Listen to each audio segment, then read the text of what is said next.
just a quick update here. I'm going to do a quick payday news.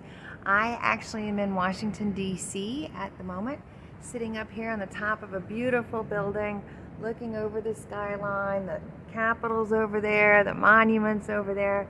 And my lesson today or my comments on payday news is about economics and government and how taxes work and trade works and how international relations works, how important it is to be honorable and truthful, how critical it is that we all stand up and demand the truth, the facts, the current events the way they actually are happening, live time, not digitally animated, not clipped, not out of context, not used as propaganda trying to ramp us up against each other, one versus the other.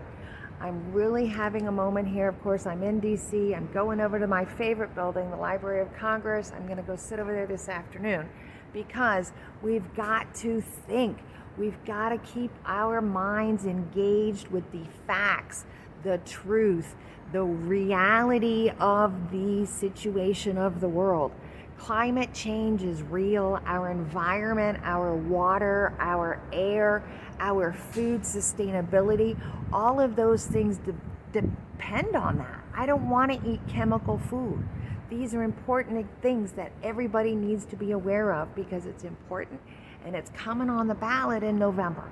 So my payday news, I'm putting it out there. I'm here in DC. I'll be back to Puerto Rico in a few days, back to my favorite island because I'm an island girl. But the politics, the truth, the money, everything depends on honesty, reputation, being a good, honest person.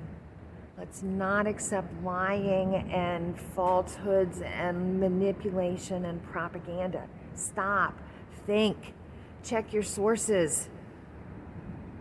Payday news, that's it. I'm out. Have a great weekend. Let's think about this, okay? Do what you gotta do. Get educated. Learn. Bye.